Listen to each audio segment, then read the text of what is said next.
21h concernant la situation préoccupante de Ousmane Sonko. Donc, comme Nico téléspectateurs yi xamé, Ousmane Sonko a repris connaissance grâce aux soins d'urgence qui lui ont été prodigués. Donc, Ousmane Sonko mi ngi nekkoon en réanimation, mais lu ñu mën a jàpp ni que mooy xippiwaat na, son état revient à la normale, waaye son état de santé encore demeure très préoccupant. Moo waral tey ji njabootam notamment ki nga xam ne ñoom ñooy ay soxnam war nañu génn jàkkaarloo ak askan wi génn wax ak askan wi génn wax ak les autorités ñi nga xam ne tey jii ñoom ñoo yor les liens de la détention. Donc yooyu noonu yëpp je pense que dinañ ko suivre avec attention et yaakaar naa ne que bis bu ñu génnee wax exactement le problème dinañ mën a situer exactement fait ci benn côté. Léegi nag lenn am na, Ousmane Sonko est à son 20e jour grève de la faim.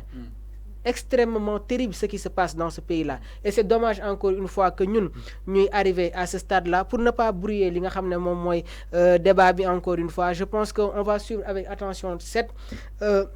cadre yi nga xam ne ay soxnaam war nañ ko yëkkati et aussi permettre aux téléspectateurs de Sénégal 5 TV yéen mun ngeen joxe seen ay contribution ak seen ay analyse si biir émission bi. Alors si biir émission bi ñu ko daal di joxe mbokk téléspectateurs, donc on est joignable au 77 138 232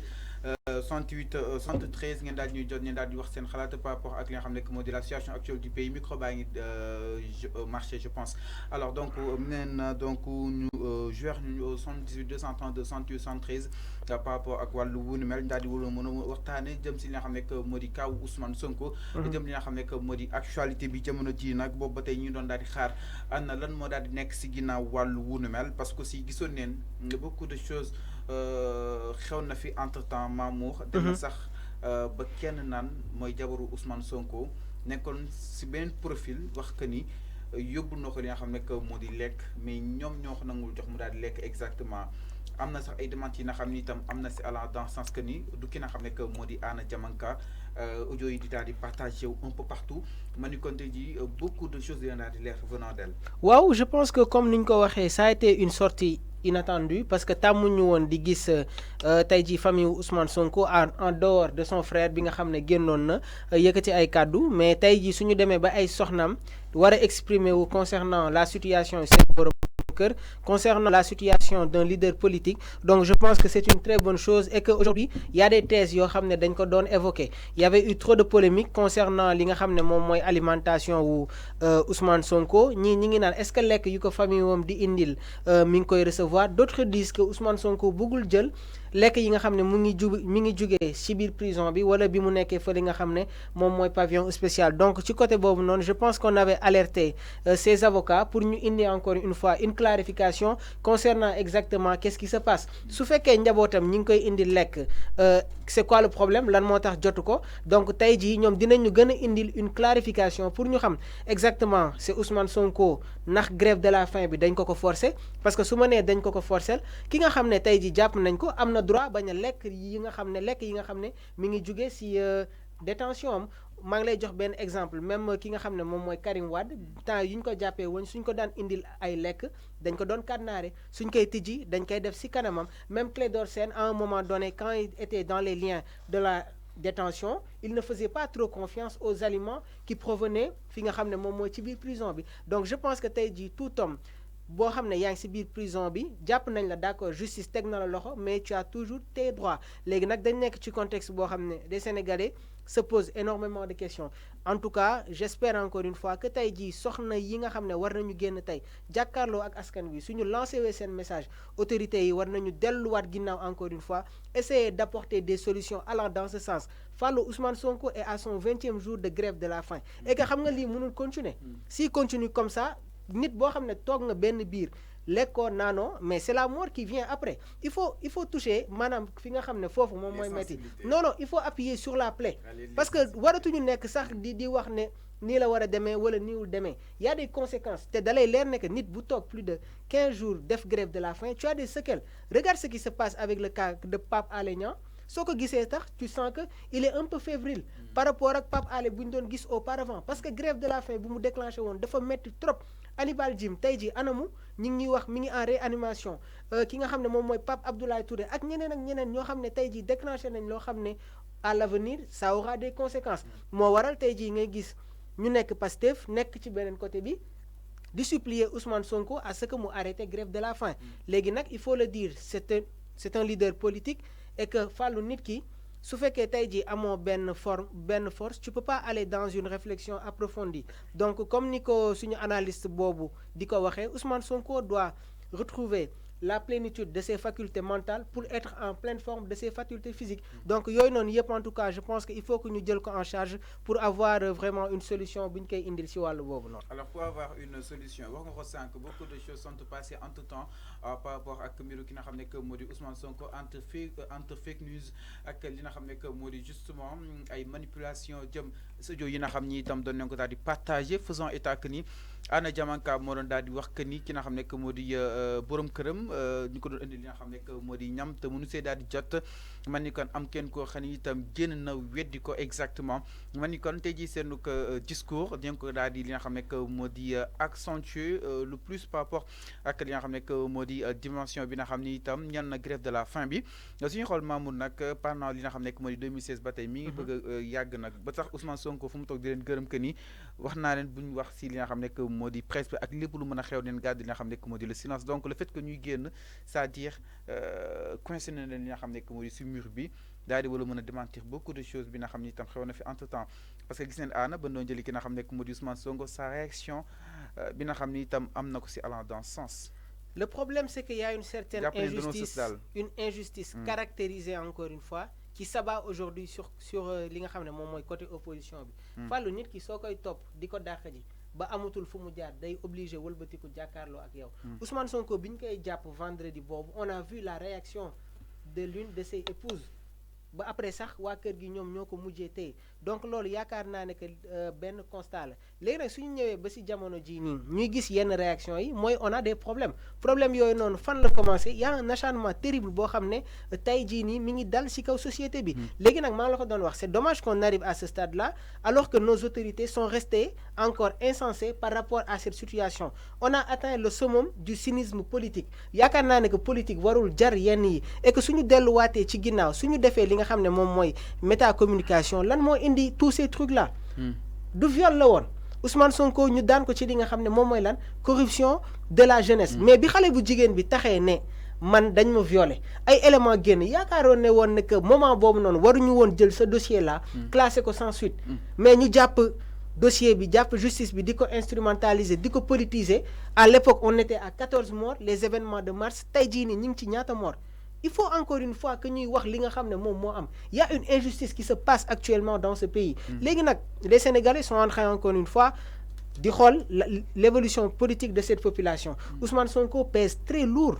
dans ce pays là te tey jii maa ngi la ko doon wax si on part à des élections yàlla rek moo xam kan mooy gagné mais jàpp nañ ne que moom position bi mu nekkee nii amaana moom moo jiitu ñi nga xam ne ñëpp ñi ngi ci langum politique bi donc dama jàpp ne que soo amee un personnage boo xam ne tey jii population bi jox nañ ko cër ñi ngi koy bàyyi xel mais tu dois protéger cette personne là le président Sall des fois sur ses discours pour nga comprendre que c'est tout un problème parce qu'il y a plus l'élégance politique actuellement dans ce pays donc moo waral tey jii y a des choses yoo xam ne dañ ko war a rétablir rat et que on n'est pas dans l'anarchie ñu nekkuñu ci empire on n'est pas dans un royaume ci état moom lañ nekk ni état amee noonu la opposition amee le président Sall en 2012 bi muy nekk sur le terrain mais il s'opposait à la politique du gouvernement un opposant s'oppose à la politique bi nga xam ne moom la ba régime bi foofu la nekk donc en tout cas ak lu ñu mën a jàpp nii rek y avait trop de polémique concernant l'alimentation de Ousmane Sonko il est en grève de la faim depuis 20 jours apparemment ñu bëri ñi ngi naan peut-être il refuse de manger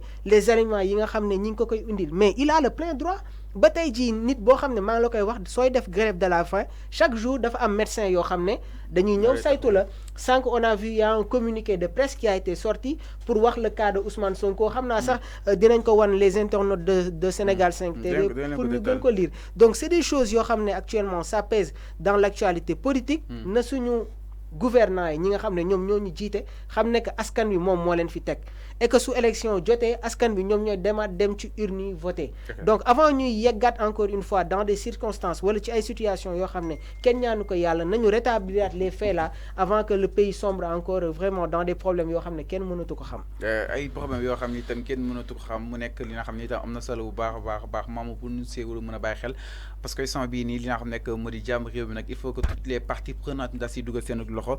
Sénégal daal di war a mën a li nga xam nekk moo di amaat li nga xam nekk moo di ay basam ni si am ni daal di li nga xam nekk moo di instaurer stabilité bi fii si réew mi donc c'est important. Alors ay points yi nga xam ni itam peut-être yéen a koy daal di bëgg li nga xam nekk moo di xaar si wàllu wu ni mel xam naa ni daal di ligne bi léegi au 77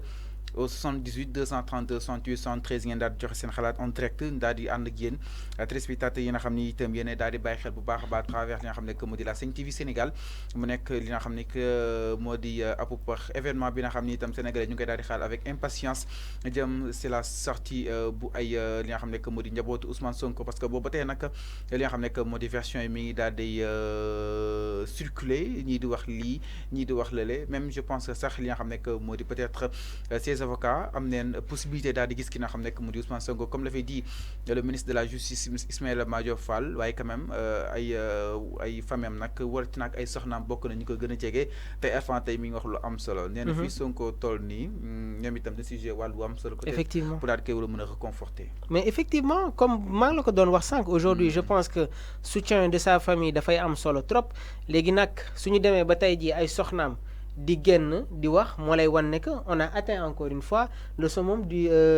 cynisme politique et on ne doit pas en arriver là dans la mesure où ceux qui sont tey jii au pouvoir ou dans l'opposition ceux qui sont au pouvoir veulent y rester et que ñi nga xam ne tey jii ñoom ñoo nekk ci opposition bi ils veulent s'acquérir de ce pouvoir là donc lii nii yëpp day am ci biir état et que ñi nekk ci état bi nekk ci opposition bi yëpp ils ont les mêmes destins quand je parle de destin maanaam seen objectif c'est peut-être être dirigeant au fur et à mesure ñuy dem lépp luy jëm ci wàllu actualité politique. Donc encore une fois que les hommes politiques sachent raison garder le cas Ousmane Sonko il faut que nos autorités ñu jël ko sérieusement parce qu'il faut le dire Ousmane Sonko n'est pas n'importe qui il faut le dire c'est quelqu'un qui cristallise li nga xam ne moom mooy l'espoir des millions de jeunes dans ce pays-là il a un électorat très très très très lourd donc suñ ñëwee ba ci contexte donc solution la mais tout cela ñoom am nañu ay solution le cas de Juan Branco du dañ ko jàpp ci yan anam moom lañ ko bàyyiwaate mu delluwaat fële. alors baa ñooñu si Juan Branco justement peut-être ñu daal di def la part des choses Mamour parce que ñeneen grève de faim day am mais eux refuse de s'alimenter day am ñii neneen grève de faim la parce que dafa jàpp ni injustice leen daal teg si kaw moo war mu daal di sóobu si grève de faim ñii daal di jàpp ni ki nga xam ne que mu di Ousmane Sonko peut-être day bañ a lekk parce que la nga koy jox moo dalul xelam donc ñaar yu ute la mën nga bëgg a lekk mais lan lay jox dalul sa xel ak boo xam ni grève de faim la maanaam loo xam ni certes li dal na sa xel mais da nga ne doo ko lekk. gis nga Fallou suñu delluwaatee ci ginnaaw tuuti. lan moo tax Ousmane Sonko wootee li nga xam ne moom mooy désobéissance civique parce qu'il y a une injustice qui s'abat sur lui. maanaam su fekkoon ne que aujourd'hui amul ay dossiers yoo xam ne dañ ko teg ci kawam pour empêcher ko à se présenter sur les échéances de 2024. mais du woote auparavant li nga xam ne moom mooy désobéissance civique il était sous contrôle judiciaire et pourtant saa yu waree dem doon au début su waree dem présenter wu face au doyen des juges il le faisait chaque semaine mais lan moo yóbbu situation bi ba fii nii c'est-à-dire que c'est une injustice encore une fois un acharnement terrible qui s'abat sur lui léegi maa ngi la koy wax nekk dans les liens de la détention ne veut pas dire que yow amoo benn droit tu as des droits quand une personne mi ngi ci grève de la faim saa yu xëyee dafa am ay médecins yoo xam ne dañ koy ñëw saytu waxtaan ak moom monsieur est-ce que tu veux pas que ñu jox la ay soins côté sanitaire est-ce que bëggoo ñu jox la ay lekk il a le droit de dire non droit wam la là ki koy saytu day jël note